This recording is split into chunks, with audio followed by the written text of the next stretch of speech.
Alright, I'm back with another recording. It is almost 12 now. And we have to get the next 2 drops here in Summers. And once we get those 2 drops, Summers will be complete. See, I'm telling you guys, if you do this challenge yourself, Summers will be one of the easiest parts of the challenge. Alright, so one of the enemies we have to look for is called the Overzealous Cop, which has a 4 in 120 chance of dropping a double burger. And if you guys don't remember, the Overzealous Cop is the rarest enemy in EarthBound. And I really do mean that, because they are so rare to the point where you can actually play this game multiple times without encountering a single one. Yeah, they are that rare. But the best way to look for one is down here on the Summers beach, because there's a lot of open area here. So we have to use this method of walking back and forth until we see an Overzealous Cop. And then once we see an Overzealous Cop, we have to try and single one out if it's grouped up with an enemy, and then put that in a save state. But that's really the only hard part about getting the Overzealous Cops drop. It's not because it's low odds. It's because they are so rare of a spawn. Like, seriously, try and do this challenge yourself and try and spawn an Overzealous Cop. Like, it takes so long to spawn one. See, that's not the Overzealous Cop, that's the tough guy. And we already got their drop. No. No way! There's an Overzealous Cop!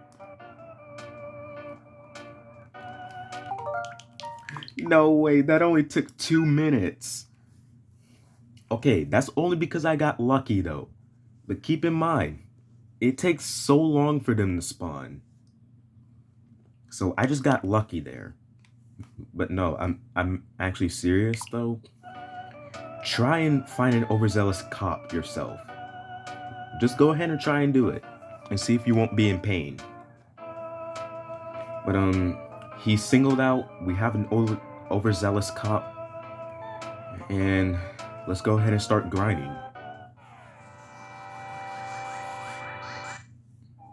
Now, like I said, getting the Overzealous Cops drop really isn't bad at all.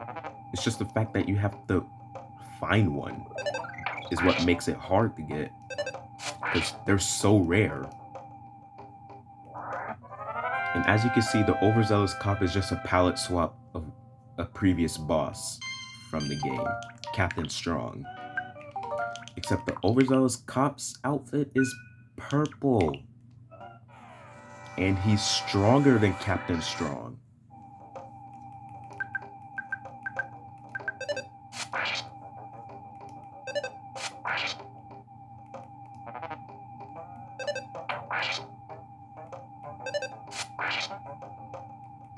Oh yeah, the Overzealous Cop is one of the few enemies that can actually guard themselves during the battle. You know, there's not a lot of enemies that guard themselves.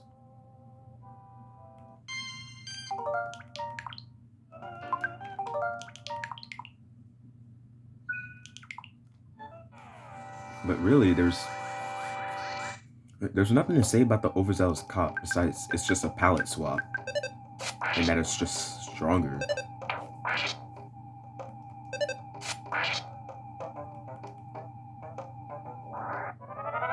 Oh yeah, and get used to it, because palette swaps are going to become a lot more common.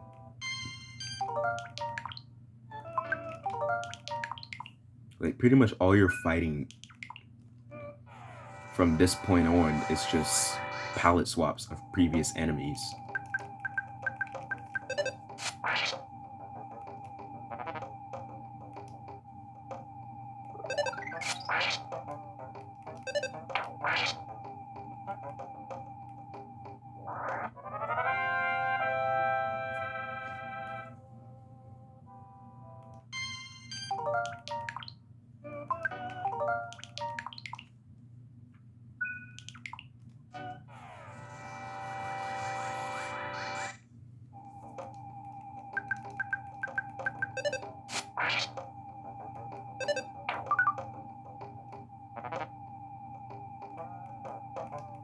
Oh, you monkey.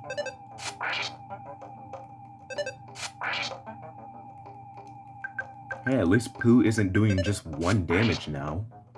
He now does 3 damage, because that makes so much more of a difference. Yeah, the point is Pooh still isn't strong enough.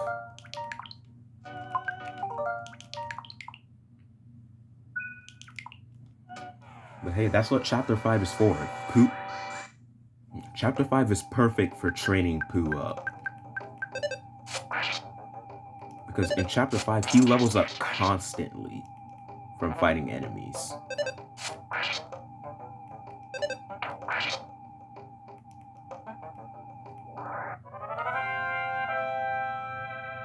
Like, he'll level up so much in Chapter 5 to the point where he will quickly catch up to Jeff's or Paula's level. Definitely not Ness, but it's definitely Paula or Jeff.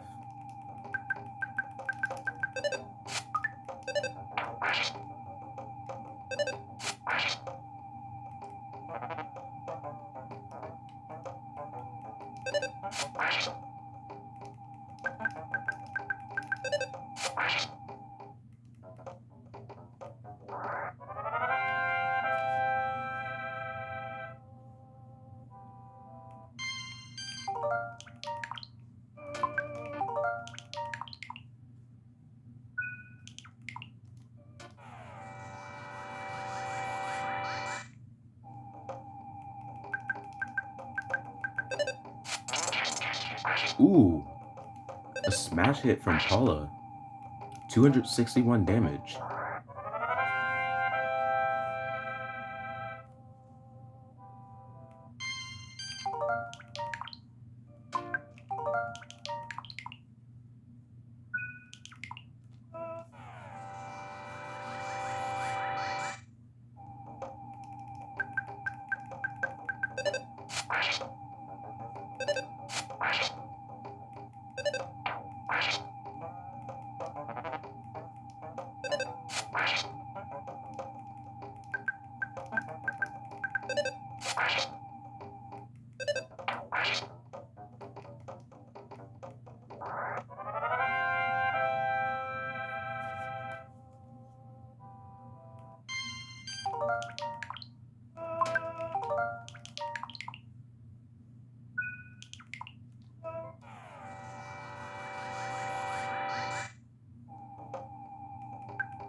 Oh, he missed. He missed.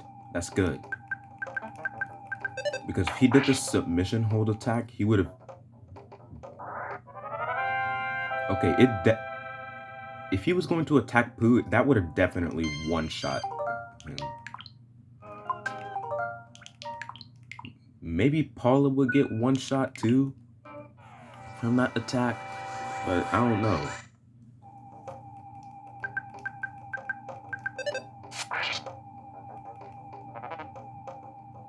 But I definitely know that Pooh would have gotten one shot by that. Because Pooh isn't strong enough right now, and he has no defense items right now. Because Pooh can only equip items that says of Kings in the name. And we don't get that first of Kings item until Chapter 6.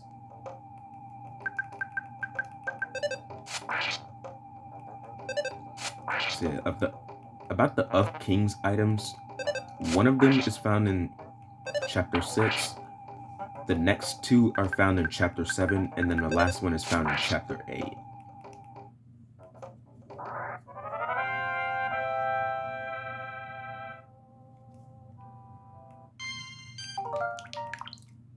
Like if you want a complete set for Pooh, you gotta have, what am I saying? What was I gonna say? Oh, you have to constantly check the present in the overworld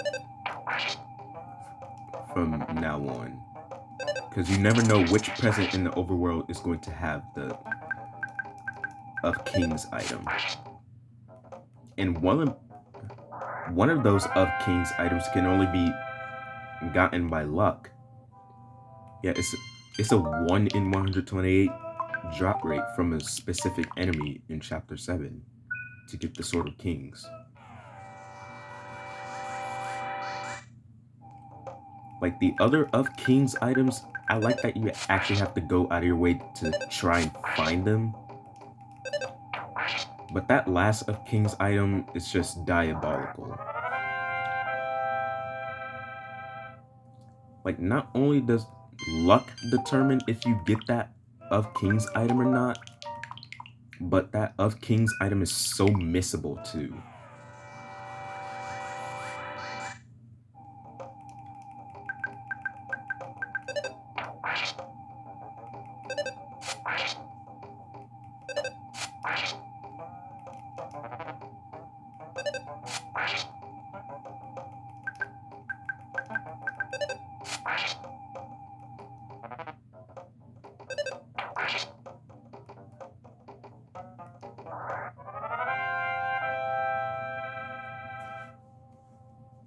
Also, it's kind of weird how in the game they spell overzealous as 2 separate words when overzealous is 1 word. Like, maybe it was a mistranslation or something. Maybe overzealous is 2 separate words in Japanese. But I don't know, I don't understand Japanese. But I do plan to learn Japanese one day.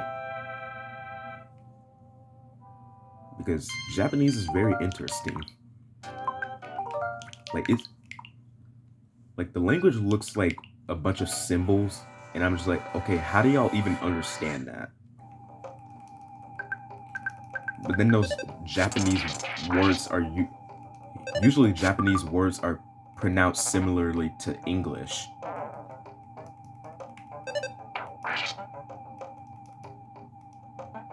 Right, let's take the arachnid enemy, for example. You know, in English, its name is arachnid. But in Japanese, that enemy's name is Supaida. You know, which sounds similar to spider, which makes sense, because spiders are arachnids.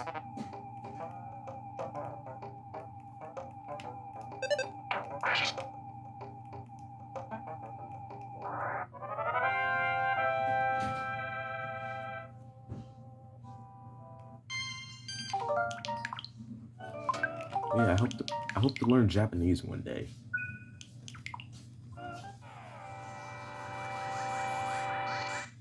It's a very interesting language.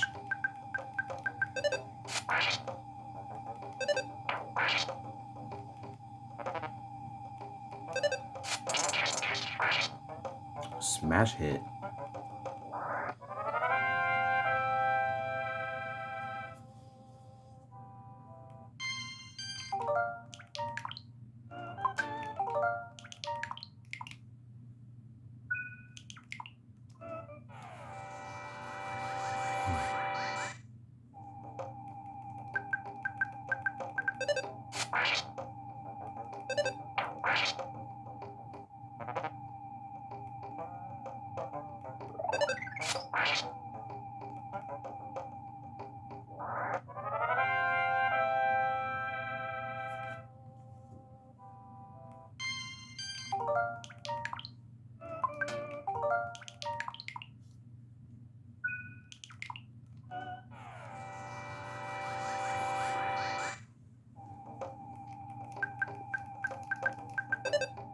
Yeah, there seems to be a lot of mistranslations for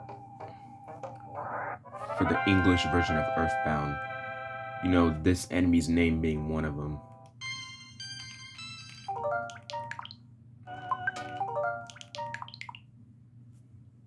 And there's also words spelled completely wrong in the EarthBound player's guide.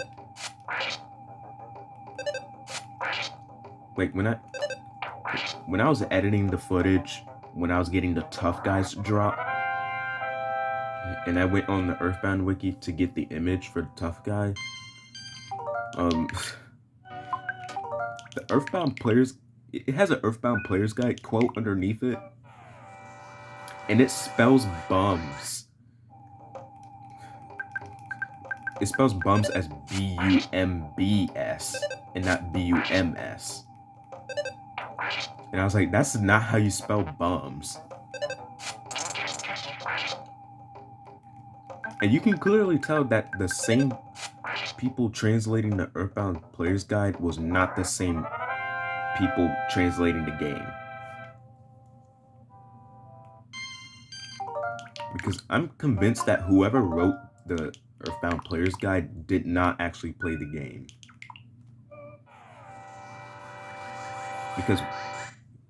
Because when I'm doing research and getting the image for the enemies, sometimes an enemy will have a weakness to PSI paralysis, and then the EarthBound Player's Guide quote says, use PSI paralyze. It's not called paralyze in the game. It's called paralysis.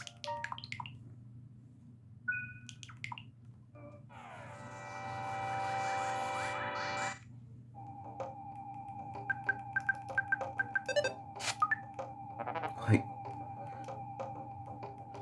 what? That was just completely wrong. And it also gets the name of some enemies wrong.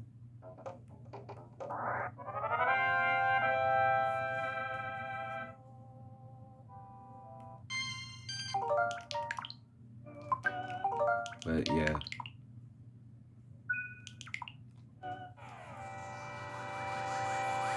A lot of video game manuals are like that. Especially when it was the 90s.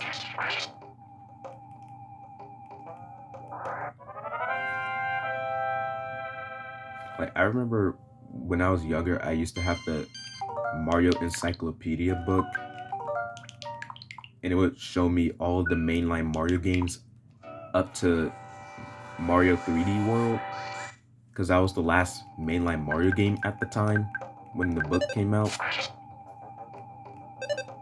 And I remember looking at the Mario 3 part of the encyclopedia, and it would just constantly spell the word raccoon wrong.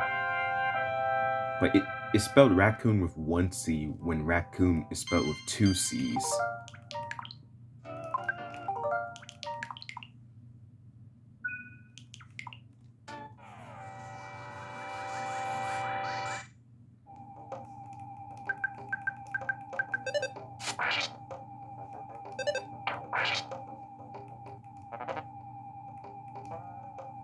Yeah, I remember the Super Mario Encyclopedia. It would like show me some information about the games, all the enemies, all the power-ups and characters you can find in there, all the levels.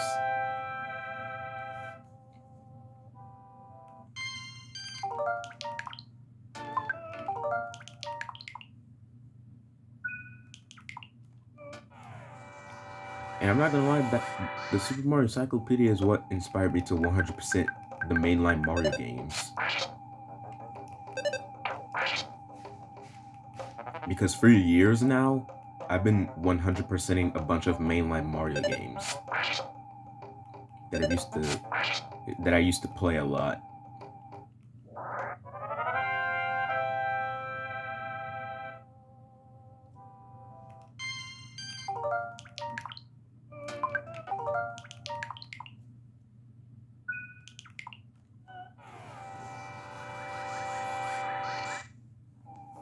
Yeah.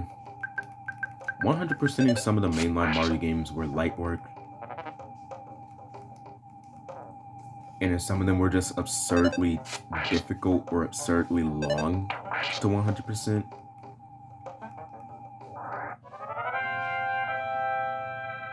And also, I don't know what is up with the mainline Mario games, but for some reason, whenever you 100% them, you never get a reward most of the time. Even when you do get the reward, it's just something completely useless.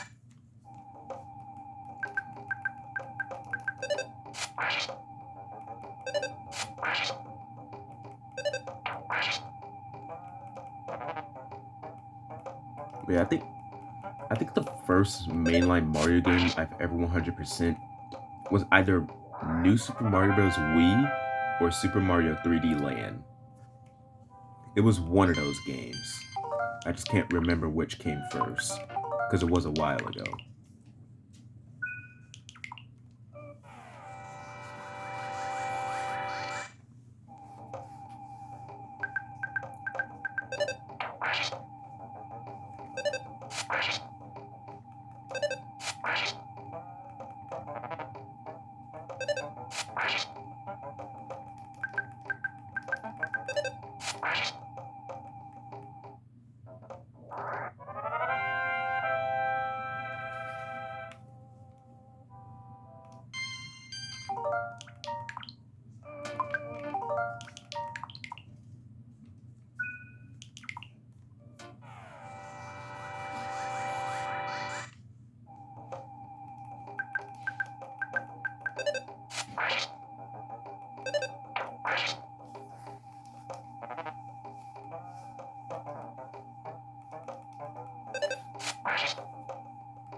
But yeah,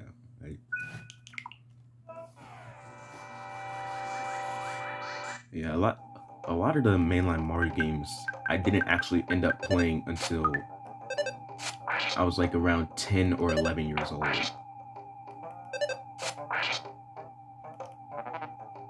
And some of them I played a lot when I was a lot younger, but never ended up beating the game. Like Mario 64. I would always get pretty far into the game, but then I would always get stuck on like the last section of the game because the rest of the stars were too hard for me to get. But like, come on, I was like 8 years old at the time. Cut me some slack. Like, come on, I didn't know what I was doing. I didn't know any better.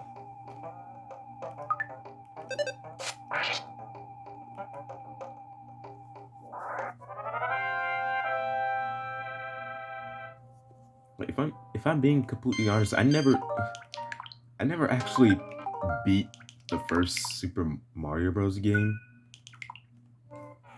until I started 100%ing the mainline Mario games. Because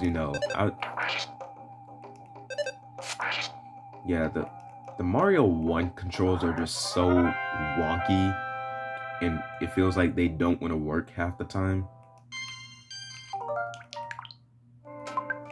Because I'm used to Mario carrying momentum when you jump. But in Mario 1, when you jump, it just locks in place. So if you do like a short jump, it's locked in place until you land onto the ground.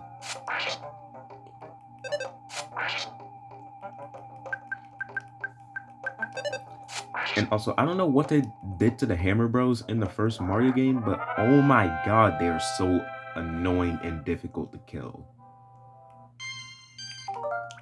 Like, dude, they throw their hammers so fast to the point where there's pretty much no opening. And good luck trying to kill a hammer bro without a fire flower in that game, because it's basically impossible to jump on top of them.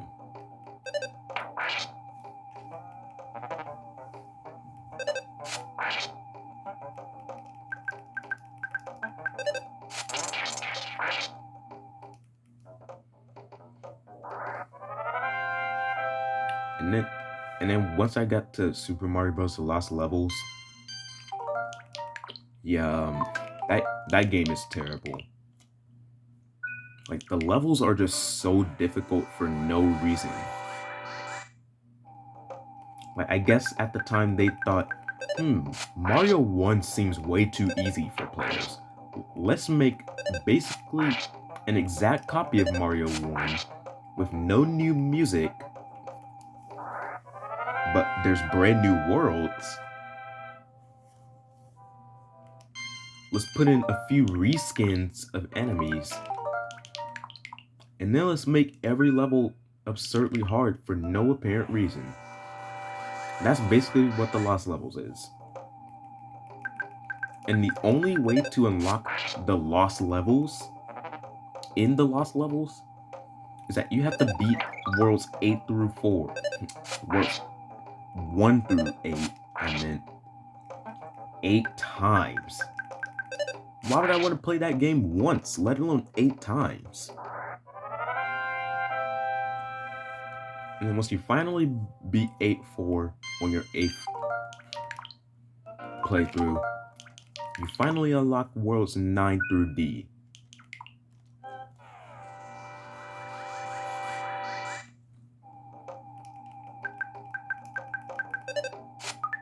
Oh yeah, and there's just a bunch of levels where you have to find a hidden block just to make one jump.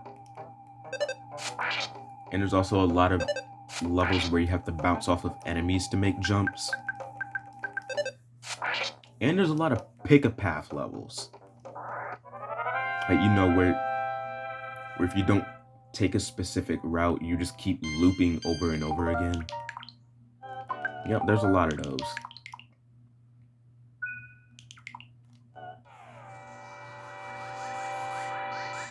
And also, for some reason, the hitbox of every enemy seems to be worse somehow. You know, like, seriously, you can die just trying to jump on top of some fish.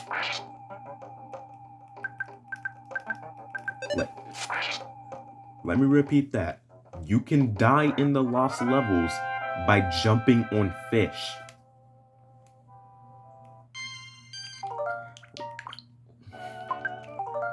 How and why is that even possible? Like, I've seen clips where people literally died jumping on a Goomba.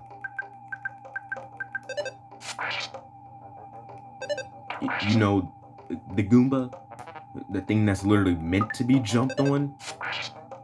Like, how do you die jumping on a Goomba? But yeah, the Lost Levels was terrible.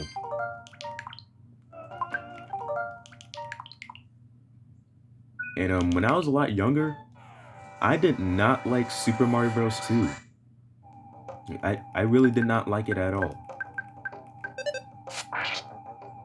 Because, you know, it played differently than the other Mario games. And it was way too difficult for me at the time. But ever since I 100%'d it,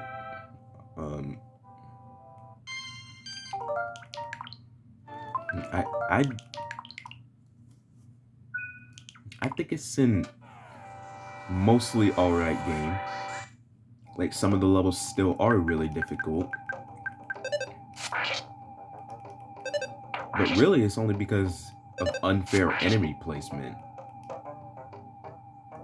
Like, really, there's no difficult jumps to make in Mario 2.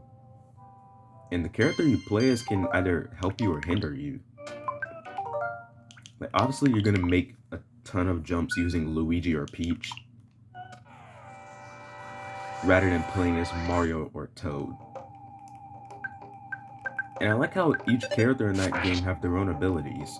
Mario's just Mario. Luigi can jump the highest, Toad runs the fastest, and he picks up items the fastest of any character. And Peach has floating abilities. And the game itself actually has a character ranking system. And from worst to best, it goes Peach, Luigi, Mario, Toad. So the game encourages you to play as Toad. But that is BS, man. Because Toad can't even jump as high as Mario. And there's a lot of jumps where you need to jump pretty high. And playing as Toad might hinder you, because you can't really make those jumps as Toad.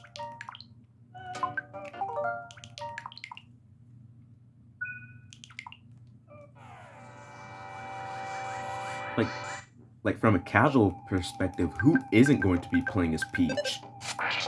Like, she has literal floating abilities, and you're telling me that Mario is a better choice to play as?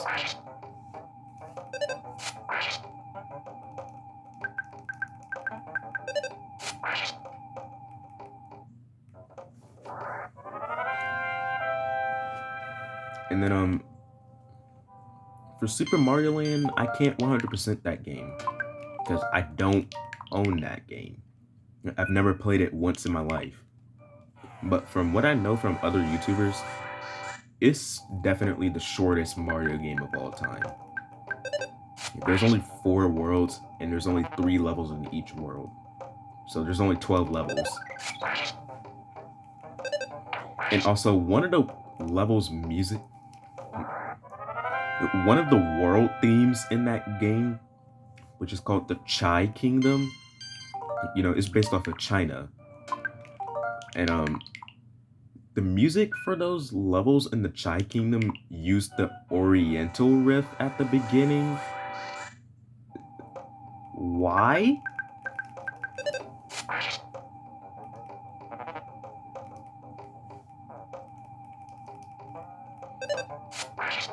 And I've actually used the Chai Kingdom's music before. I used like a remix of the Chai Kingdom's music in one of my Among Us videos.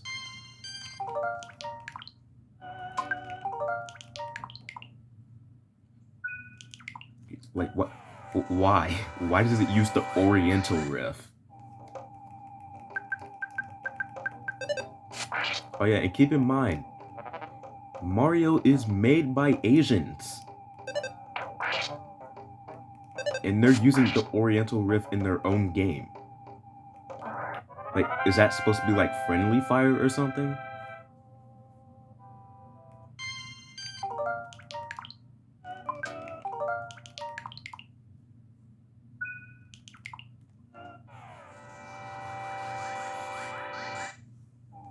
Yeah, I have no clue why they use the Oriental riff in official Nintendo music. But at least the song is catchy.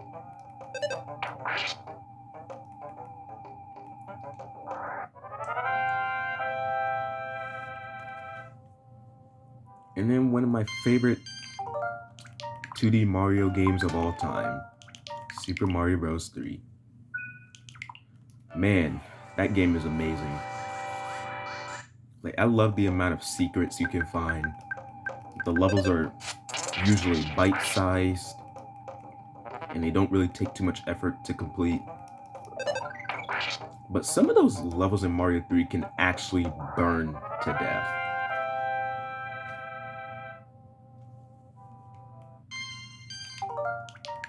Like, dude, what is World 8-1, man? What is 8-1? Like, seriously, guys? Seriously? Like, play Super Mario Bros. 3 for yourself and get to 8-1, and you'll see what I mean. Like, the jumps are just so difficult for no reason.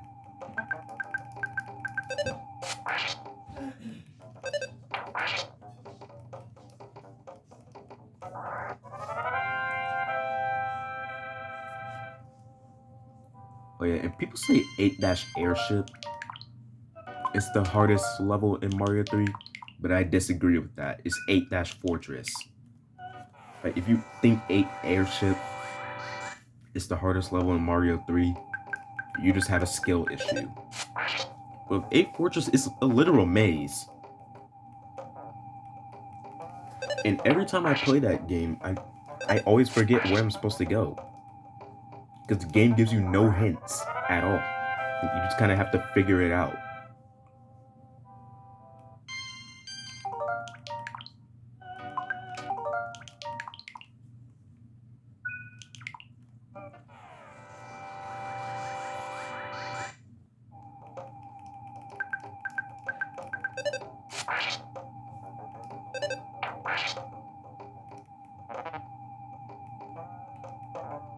Yeah, it was usually the 3D Mario games that were absurdly long to 100%.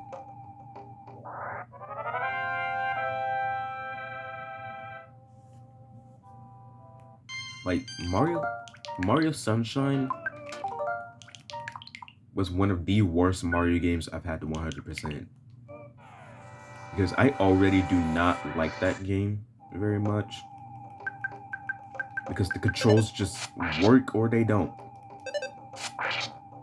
Like I would legit jump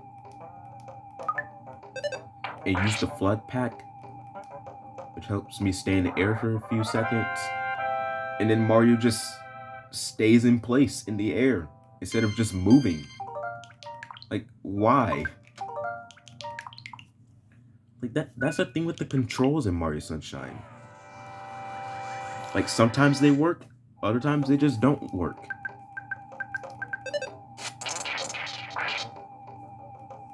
Okay, smash hit.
Yeah, 100% the Mario, most of the mainline Mario games were, were pretty easy for the most part.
Okay, we're 40 and a half minutes into the recording and I still haven't gotten the overzealous cops drop.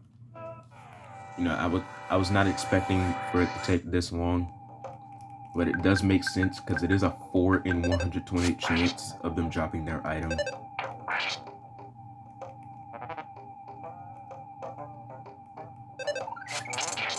Yeah, the hard part about getting their drop is not actually, it's not their drop odds, despite how low they are. It's just trying to find one of these things, man. Like, the overzealous cop is actually so difficult to find.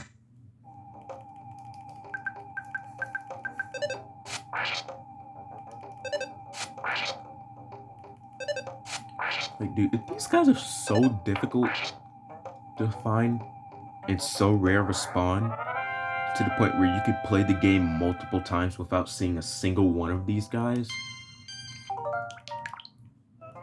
like, that's how you know it's rare.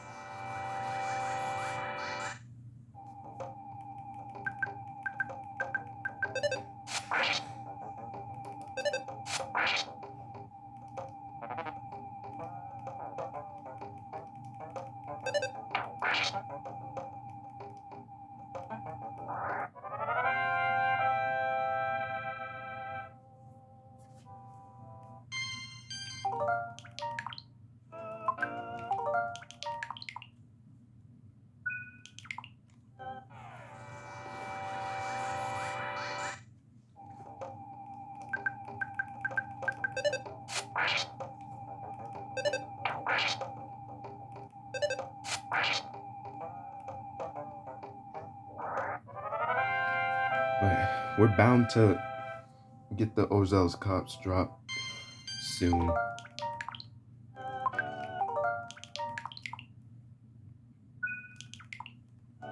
Because none of the enemy drops in this game are impossible to get. Like, none of them are impossible to get. Some of them just take so long for you to get that it feels impossible.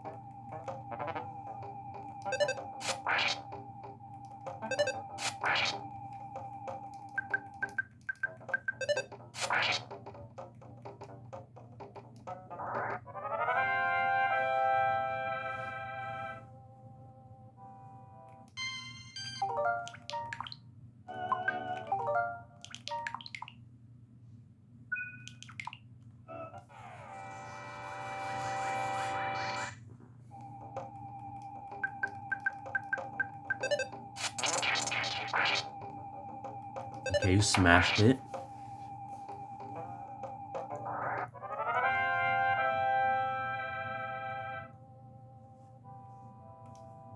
Oh, yes! Let's go! The double burger. We got the overzealous cops drop. Finally. That almost took 44 minutes to get.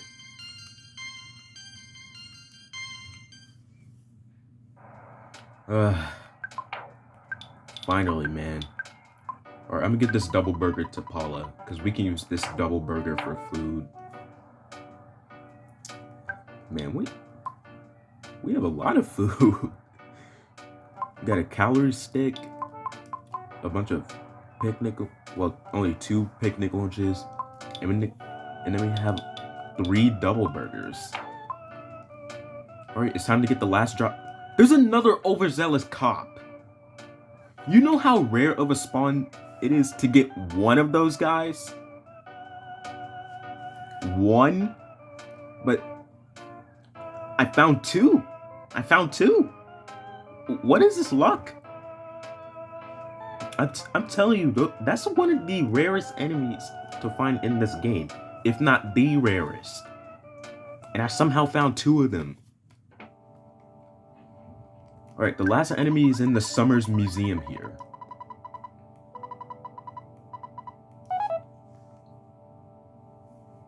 Which is the Shattered Man, which has a 64 in 128 chance of dropping a mummy wrap. And they're not permanent enemies. Once we kill those 2 Shattered Men behind the room, they never spawn ever again in the entire game. So this is the only opportunity we have to get these guys as drops.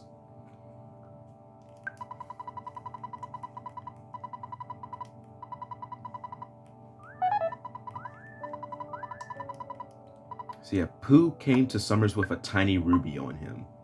So Pooh gives him the tiny ruby so that we can get inside this room. Now, just in case, if we get unlucky with the 50% chance twice, I'm gonna create a save state. You never know. You never know. It is a 50% chance, but we could get unlucky twice. But that's not really likely.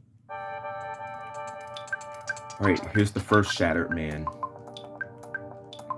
Now, what I like to do is just use PSI on them, since they have a weakness to PSI freeze. Ooh, that did a lot of damage.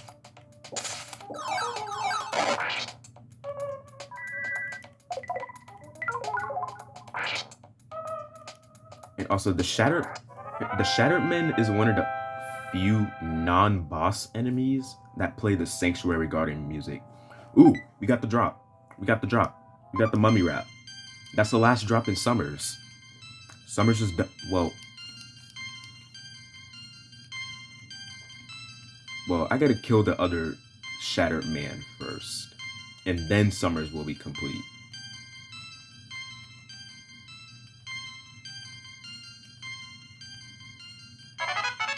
Okay, Pooh's PSI max. Bro, look how much he's leveling up. Oh my god. Alright, I'm gonna give this mummy rap to Pooh, because his attacks really don't do that much damage right now. Alright, I'm gonna give this calorie stick to Jeff. Eat that. Recover some health.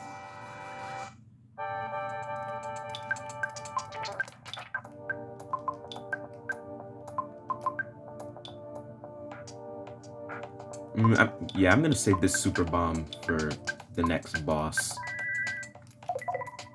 But as I was saying, the Shattermen are some of the only non-boss enemies that play the Sanctuary Guardian music, in which the Sanctuary Guardian music is usually played by bosses. But the Shatterman is just a normal enemy that just plays this battle theme for whatever reason.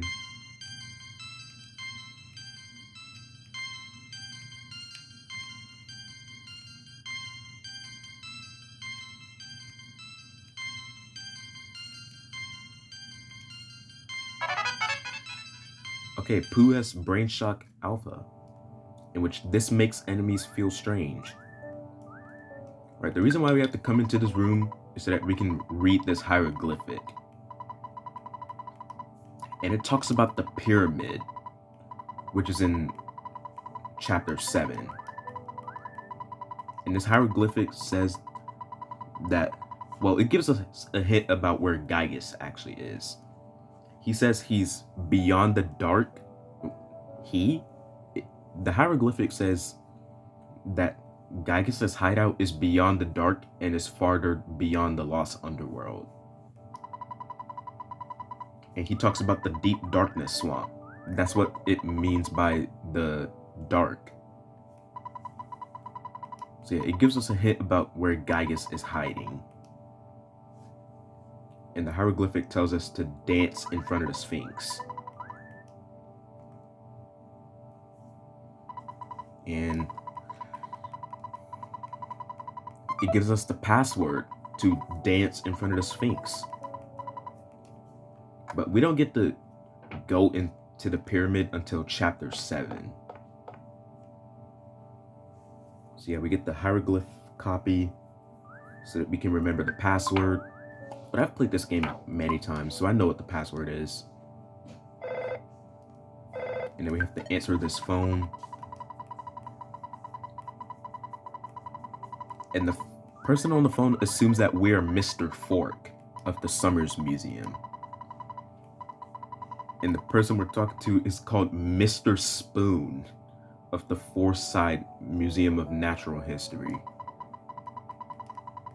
So yeah, Mr. Spoon says that he found something absolutely outrageous and that he wants us to check it out. So yeah, we have to teleport to Foreside. Oh, I didn't mean to do that. Huh? What did I bump? What did I even bump my head on? What? Oh, come on, that's not fair. I literally got my teleport stopped from nothing. Alright, we're back in Foreside. And there's the museum over there. But we're gonna do the museum later.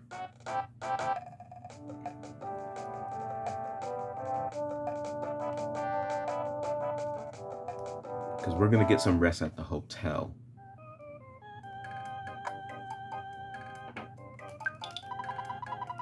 So yeah, Mr. Spoon says he found something outrageous. He wants us to check it out.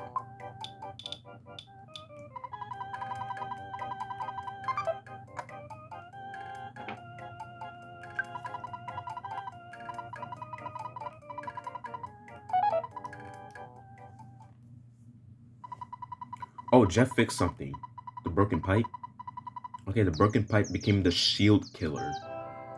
And the shield killer does exactly what the name says. It kills enemy shields. But you might have to use it multiple times on a single enemy, because the shield killer doesn't always work. Because of course it doesn't.